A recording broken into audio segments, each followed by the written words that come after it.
Hey guys, welcome to the It's All Just Marketing podcast. As you know, in today's society, you see 3,000 ads every single day. And on this podcast, our whole point is to talk about what is marketing, what is made up of marketing, and what drives marketing success. So Paul, thanks for joining. Co-founder at Helium. We've worked together for 5-6 years now. Yeah, close to 6 now. Yeah, man. Yeah. It's like our 6-year work anniversary. Yeah. We should throw a party. We should have done a 5. We missed it. Oh, man. Why would we think? We missed it. That's okay. We'll go back and retroactively, we'll make it happen. Yeah. We'll go do a steak dinner or something. Well, Paul, so we've been working together for 5 years. In my opinion, you're one of the preeminent thinkers on AI and SEO and search and paid and how everything in the search landscape comes together. So today our plan is to talk about how AI is going to change search marketing and what's coming with search and SEO. And so let me ask you this, because I know there's been a lot of talk about OpenAI and Bing and ChatGPT and how it could affect Google. And from what I've heard, Google is actually, they're having red alert internal meetings, where they're for the first time in what I'd say 15 years, Google actually has a real threat to their business. Like Yahoo and Ask Jeeves haven't been a threat to Google in a very, very long time, right? So what do you think is coming? What's going to come down the pike, and what do companies need to know about how search and SEO is going to change? For sure. Yeah, and I'd say one, it's kind of fascinating that Google isn't ahead of everybody on this. Everyone assumed so actually the large language model that they outsourced is what OpenAI ended up using to build ChatGPT. So everyone kind of has long thought that Google has just better AI than everyone else. They also have these huge server rooms. They have more hardware than anyone else. So everyone thought that they were going to be ahead of the game. So the fact that they're not ahead of the game means that Bing, who has invested heavily in ChatGPT, is starting to get a huge advantage over everybody else. If Google was so far ahead and had the leading advantage in every area, why did they lose? Like, why didn't they build ChatGPT? I think they probably just weren't trying to build that product in particular because of the potential risk it had to their own product. So, I mean, something that we're seeing as like an SEO company is because ChatGPT can generate content so well, people are using that for, content at scale in their company. So totally. If they would have actually developed this capability of generating text, it would have cannibalized their $40 billion product, which is their search engine. And I think they weren't necessarily ready for how advanced these things could actually get in a short period of time. Yeah, that's really interesting. So do you think it was a little bit of Kodak where they sat they sat on the digital camera because it would eat into the profits of the film business? I think that's probably a good way to put it. Yeah. Okay.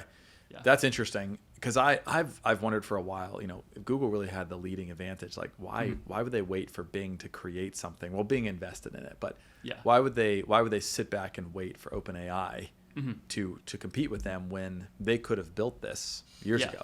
Oh yeah. Yeah, I mean I think everybody is perplexed right now. The fact that what people are saying is like at Google there is like a lot of panic. Like just in the last I think it was like 2 or 3 weeks ago, one of their lead developers left, and he left Google because he feels like they're in such a panic right now that they're doing whatever it takes to build a product that can compete. But the risk is if this AI develops too quickly without the right measures in place to restrict it, then we could get in a situation where AI starts to become pretty dangerous. So it just looks like it's complete chaos over there. Yeah.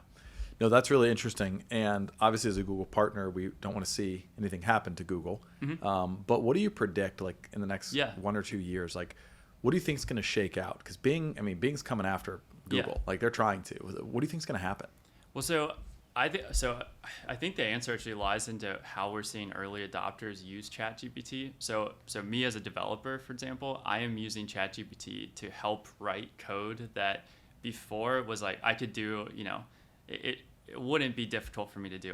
It's just super easy stuff, but it would take me a long time and it would be really tedious. So I'm having to do that. The other thing I'm having to do is when I have, like, let's say I run into a bug, I used to Google search and I'd spend a long time using Google as a search engine to find a Stack Overflow that was relevant enough to try to help me find the problem. Right. Now I first consult ChatGPT, and most of the time it gives me an answer out of the gates before I go to Doodle. So I'm finding answers to things quicker. So I think really what we're going to see is in any instance where people are actually looking for a specific answer, or they're trying to solve a very specific problem.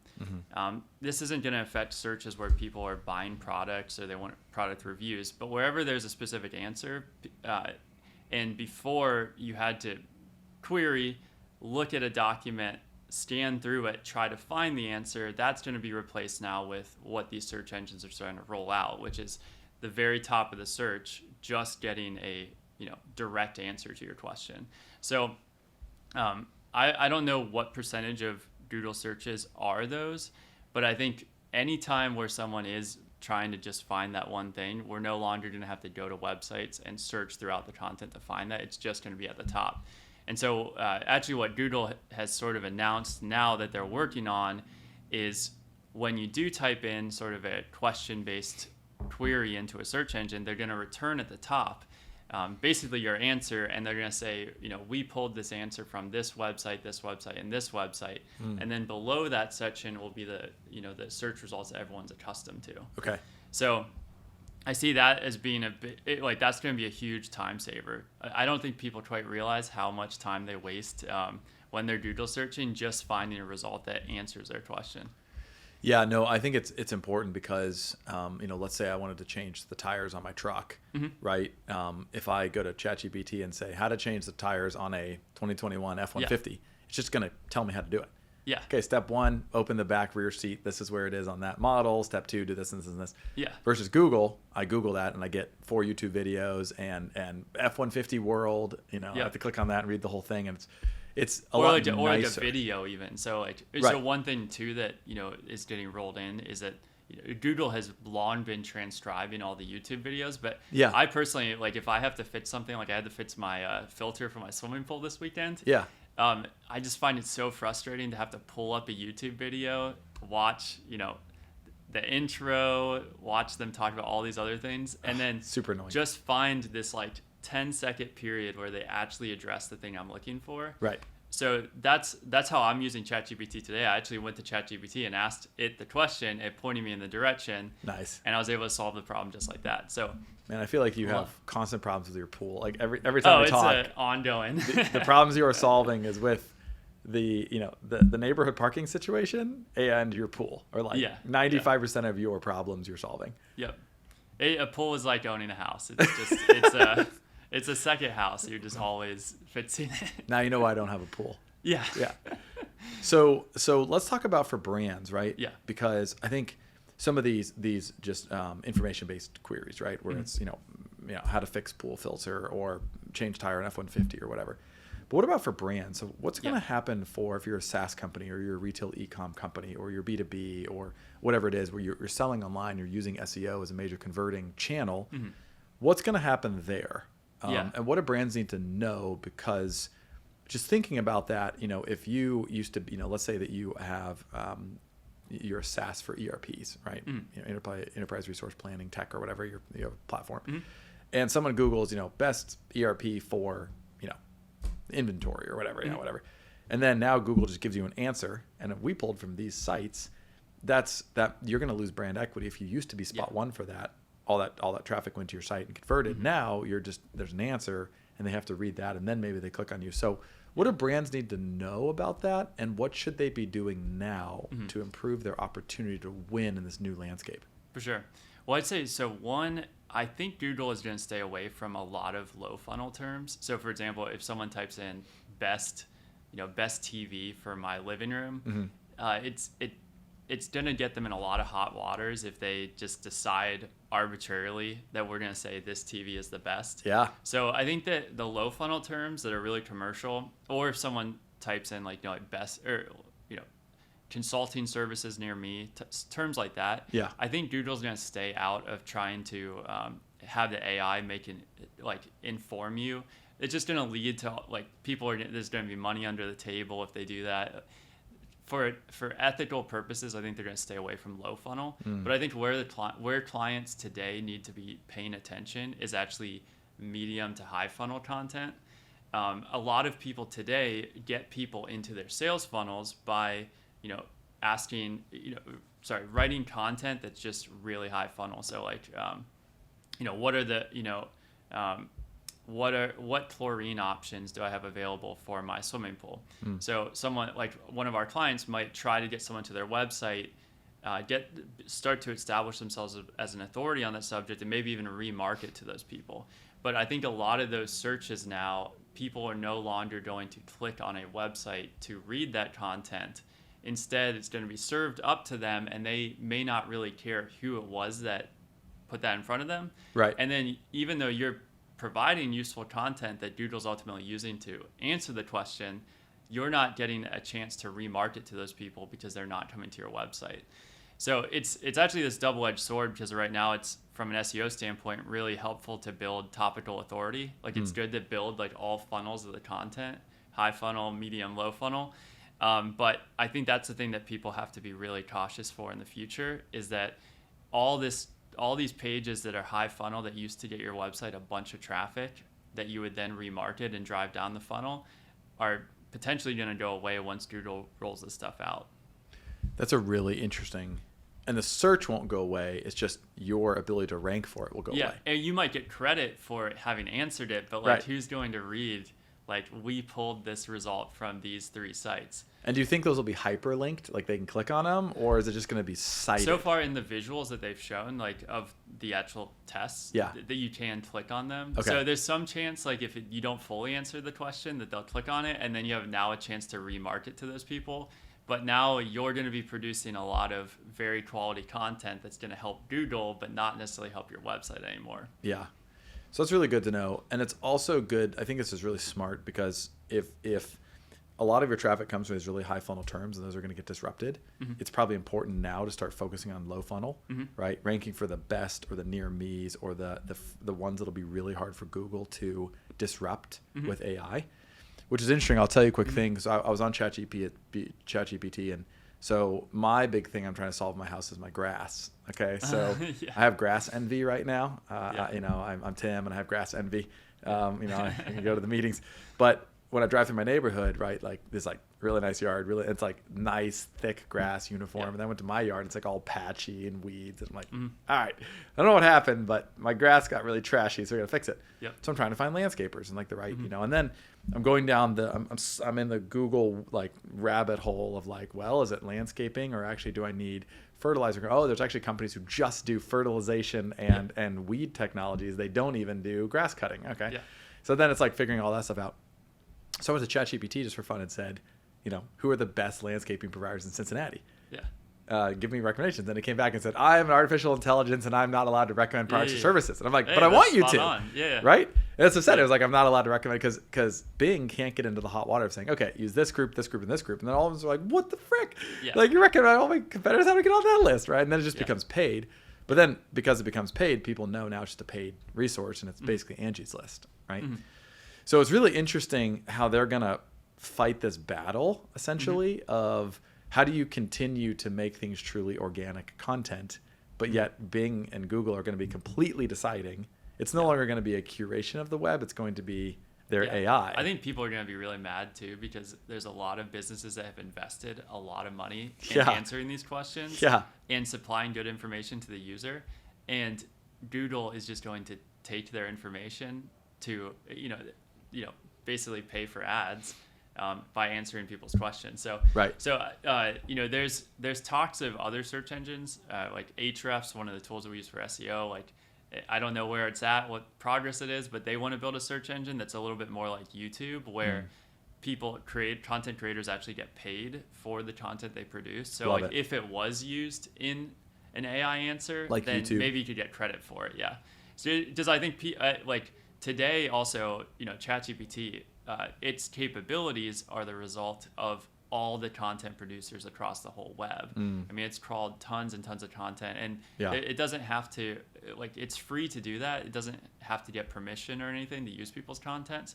So I think if people start producing content, Google starts using it to make money themselves. Got it. Then people are going to start very quickly stop producing new information.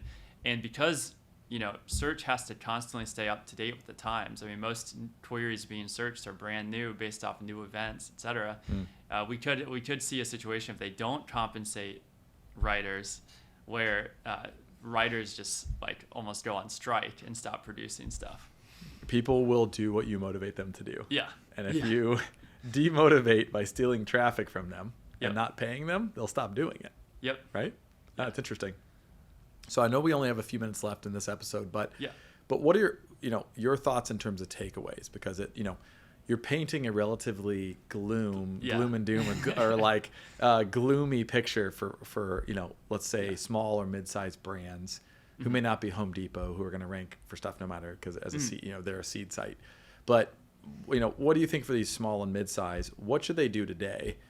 Because you mentioned don't go after such high funnel content, perhaps.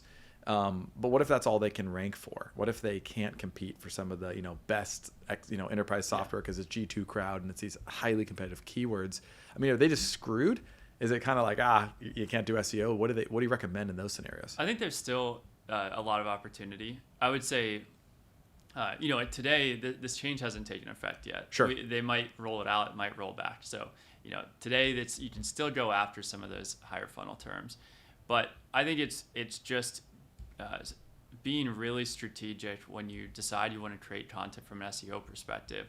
Ask yourself whether or not the search term that you're building a content piece around could be answered like almost in a yes or no form or with a single sentence. If that's the case, then I would just say, push that down the priority list. It's not as important. Like what you really need to do now is pay a lot more attention to low funnel content. And in every industry, no matter who your competitors are, there are also low funnel terms that they miss. So doing really good keyword research to find terms that your big competitors just don't turn an eye to, maybe they're too low volume. Having, I'd say, a sniper approach instead of a shotgun approach. The nice thing is like a lot of the competitors that own the landscape today, they've done so via shotgun. Their sites are just humongous. Yes. The content pieces they tend to create tend to cover broad categories. And so one way you can beat them on the low funnel is by writing like hyper specific content. Right. That's more specific than what they can write. So what I would say, this hasn't taken effect yet, so no one should panic. But when do you think it'll take effect? I'd probably say next quarter is like when they're starting to, Okay. They're going to start rolling it in. So we'll start to see an impact then. But I would just say for right now, really make sure that you're covering what you can on the low funnel, and that's going to protect you going forward. So we have a few more minutes left, and I have many more questions to ask. But I think one of the biggest things a lot of listeners or watchers, whatever platform they're absorbing this content on, I think a lot of people wonder about AI content because obviously with all these changes, one of the first natural things people think of is, well, okay, if AI is going to be reviewing content and choosing, why don't I use AI to write my content? Why don't I fight fire with fire, right? Which makes total sense, and we agree. But at the same time, obviously now, some of the high funnel and mid funnel stuff could become way more competitive, and so you're like, well, do I invest there? Do I not invest there? Other people have this thought of, is all AI content bad? What if you use tons of AI content? Is your site going to get banned? Is it black hat? There's a lot of these questions out there. So let me ask the question to you, Paul, is what are your thoughts in terms of using AI content and how you might be able to use AI content to combat what's coming? Well, so I think that's a really good question. And it's probably part of my answer to the other thing. So the medium to high funnel content, instead of spending, hundreds, if not thousands of dollars to write really high mid to high funnel content, which is what a lot of companies have done to get that content there. Just let the AI do that. So save costs there and invest your time and money and like extra copywriting and editing into your low funnel content. I'd say arguably that like ChatGPT 4 is producing the high funnel, mid funnel content better than a lot of writers can. It's not going to be as tailored to your brand. It probably won't match your brand voice quite as well as if you have your other writer, but like you can generate this content at, you know, fractions and fractions of the price. Right. But yeah, what I'd really recommend is it's still valuable to create the high funnel, mid funnel content, but just don't go and spend like all of your money on that. Use AI to generate that. And the other thing I'll add too is like a lot of people are afraid to use AI content because they think Google's going to be able to detect it. But as we talked about at the beginning, Google's a little bit behind the ball right now. They definitely are not able to detect it, but there was a paper that was published last month in April that showed that it was actually mathematically impossible to consistently identify content that was written by ChatGPT. Really? So everyone who's trying to build these detectors, like even Google themselves, with all their technology, just will not be able to distinguish. There's too many variables going into it. So for people that have that concern, just know like it's been established to be mathematically impossible to detect it, which means Google can definitely not do that at scale. I mean, they crawl trillions of pages, so that uses a lot of computer resources. So also the resources to try to detect it are impossible. So I think people should use it to their advantage right now. In addition, I want to add this for people who don't know, but this is one of our clients, a PE firm that we work with. They send us a lot of business because they invest in B2B portfolio businesses or B2B SaaS companies. And so one of the questions got asked from these companies, they're like, hey, we want to use AI content, but how much is too much? Like, where's the line? Yeah. What's white hat, gray hat, black hat? Where are we going to get banned? And so I wrote maybe almost an 8-page article on this to send to them, which we could link in the description below. But basically, it's our stance on AI content and why it's going to be completely against Google's own interest and their own business model to ban AI content. And essentially, I'll hit the kind of high points. But number one, Google came out on developer.google.com. This is maybe I think it was first early in the year, like Q1. Q1 or January, Q2. March. Yeah. And they actually came out and they wrote and they basically said, we are not going to penalize AI written content. In fact, it's okay to use AI content as long as it follows the EEAT framework, right? Expertise, experience, authority, and trust. Trustworthiness.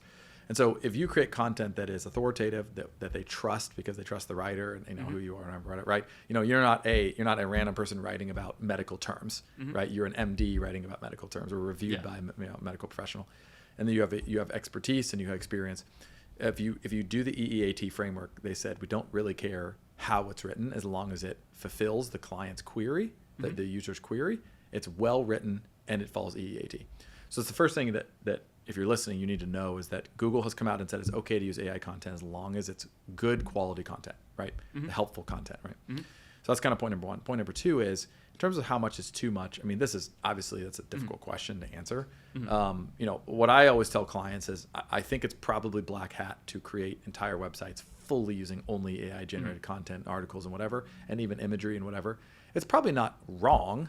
But I've gone on YouTube and I've seen ads now that are completely AI generated and they're like kind of creepy. Oh yeah, they're pizza ones. The pizza ones. There was one that was like last night I was watching. It was the concrete eating contest. Yeah. And it's a bunch of like Elon Musk and like famous people eating concrete.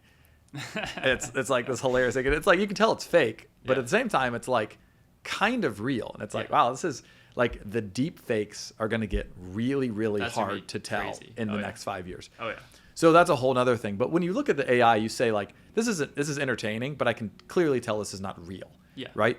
So I think it's the same. Like if your strategy is fine, let's just build 10 websites and use AI to do everything. It's not going to be as good. But if you're using AI to write half of your content and it's, that's probably okay. But even what I would say, what we're recommending, Paul, to a lot of our clients is have AI write it, have a human edit it. Yeah. So that it's reviewed by a human to make sure that when you see the pizza video, you're like, this part's just weird. Just cut that out of there, right? Like cut the weird parts out. Yep. Have the human edit it. But instead of having writers write everything from scratch all the way, right? You don't need to do that, right? Yeah. Like you don't need to write it from scratch now. Have the AI generate the content, use good tools, which we can talk about in a second, and then have your editors edit it so it does sound like it came from a human, but they didn't have to write the whole thing from scratch. Yeah, and I'd say too, it's like where I think Google is going to spend their time with AI content is on the factual accuracy of it. So a common problem right now with AI is it does this thing called hallucination, which has sent me down these terrible rabbit holes before. So like I was writing a script for something, and Let's clarify. You hallucinating because of things you've taken that have sent you down rabbit holes, or this is ChatGPT. Oh, okay, ChatGPT has taken, yeah. Okay. But I was writing some code. I'm just saying, because there's probably people listening who have taken certain substances that have caused them to hallucinate down certain rabbit holes. So we're clarifying that's not what was happening to you. Just to clarify. Okay, just clarifying. Got it. Okay, good. So I was using ChatGPT for code documentation. Okay. So there was a specific function that I like asked it, how do I do this with this other person's code base? And it gave me a function. So I spent like a couple hours implementing it, and then when I ran it, it just didn't work, and I was getting like no error messages. And so I just kept trying different things, and I just was like, this is just not working. So eventually I had the idea of, let me actually go to their website and read their actual documentation.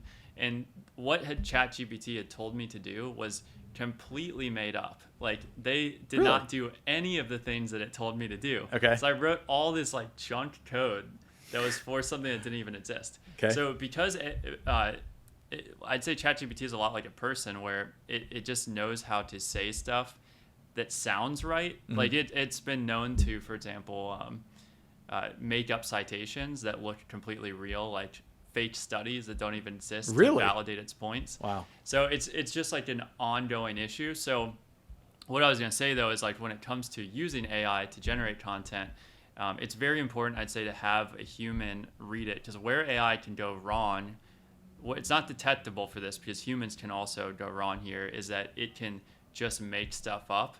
And what Google is working on is building a set of facts that are basically improved upon as it reads more and more information, and it will compare its set of facts to the set of facts that you're claiming in your article. Got it. And if you're just doing if your ChatGPT is just hallucinating, saying made up stuff, right, and you generate a whole site based off of that, that's a problem. So I think that's another reason that really the thing that works best is AI generation plus human editing.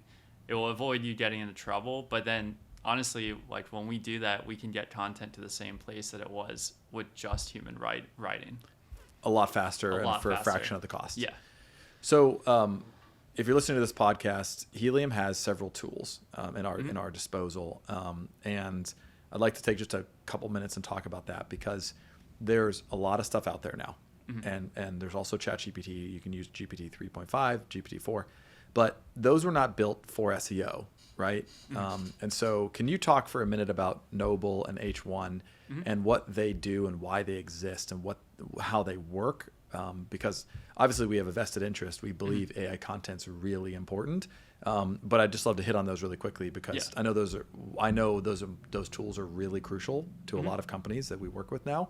But what are they? Why do they exist? And how do we use them? Yeah, for sure. So I would say one thing we get asked all the time by our clients is like, how are you guys using ChatGPT, or should we be using ChatGPT to generate content? So everybody has started to realize, or most people at this point, not everybody, have started to realize that ChatGPT can generate content at a way lower price than if you do it in-house. Right.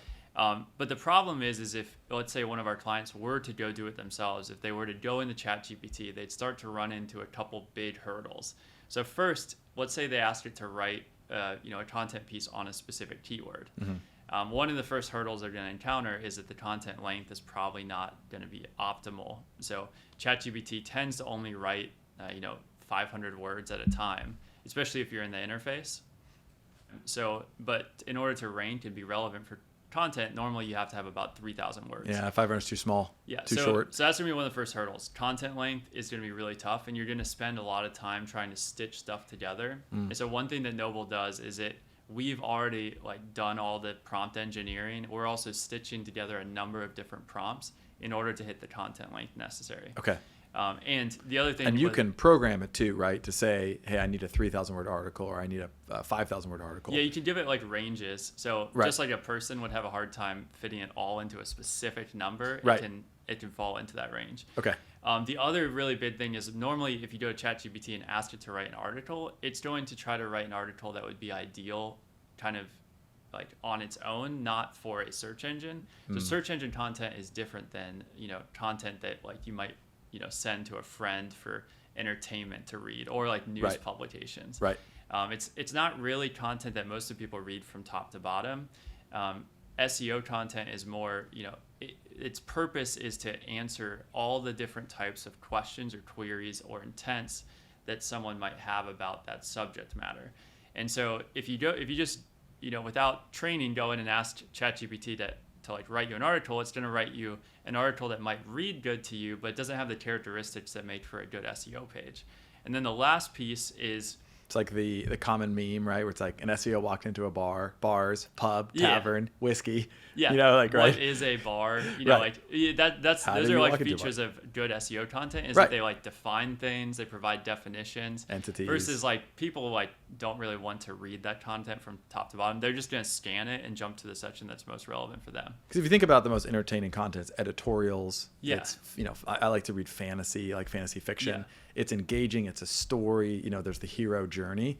That doesn't work for SEO because, when people search, best software for whatever, right? Yeah. I want to see features, benefits. I want you to rank. I want to see a demo, and then I want to convert and I want to move on. Yeah. Right? Plus Google's like ultimately just like evaluating the content via math, and they don't care Right. about that stuff. Right. The stuff that actually makes it, they don't care about entertainment. They care about like, is it answering all these different types of queries that we might send somebody to it. And back to your point on the filters, I actually don't even want that. Like if your page is incredibly entertaining, funny, humorous, engaging, but I have to read 4,000 words to get to the 10 seconds of stuff I want to know, that's actually annoying. Yeah. I just want you to skip, like you can have that whole video, that's great. But I just want it to go to the 10 seconds of how to replace the filter. Exactly. Because that's what I'm trying to solve right now, right? Yeah. Because you have to remember as a company, when you go to Google, people are going to Google to solve a problem or get something, right? They're not going to Google to I mean, you can learn on Google, but they're not going there just to waste time. It's not Reddit or Quora where I'm just looking around for stuff and whatever. Yeah. It's like I'm going to Google to solve a problem now, so help me solve the problem quickly. Yep. So people don't even want content that I have to read all the way through. Mm-hmm. Mm-hmm. And so the last thing I'll throw in there. I'd say this is probably the biggest component, but I'd say if you just go into ChatGPT and write content, the thing that you're really missing though is a competitor analysis of what does Google actually want to see. So that's one of the biggest differentiators, I'd say, if you do it there, is that our tool actually uses AI to crawl. So firstly, we crawl the search result page. We parse the text on every single one of those sites, and we use different NLP tools to understand what are the most important subjects. So if you think about any search term that someone might type in, over time, Google's machine learning has like figured out closer and closer to what type of results satisfy that user best. And so, it may not be what you think it is. But they're making these decisions based off of tons and tons of data. And so what they have figured out, are the characteristics of the top ranking pages are typically what they find those pages actually, what are good about those pages that users like. So what Noble does is it tries to reverse engineer the characteristics of the current top ranking articles. Right. And then it feeds those into ChatGPT in a bunch of different places. So that way you're not just writing an article in a vacuum, you're writing it for that search result based off of the characteristics of other pages. Because it also, the other thing to keep in mind too is that the pages ranking may not actually be the best content. But those are that's what Google likes. So it's, when we rewrite in Noble, like we want to know what it was that they like and feed it into, the content to create the output. Well, Paul, we're out of time, but thanks for coming on to the podcast. It was great talking to you about the future of SEO.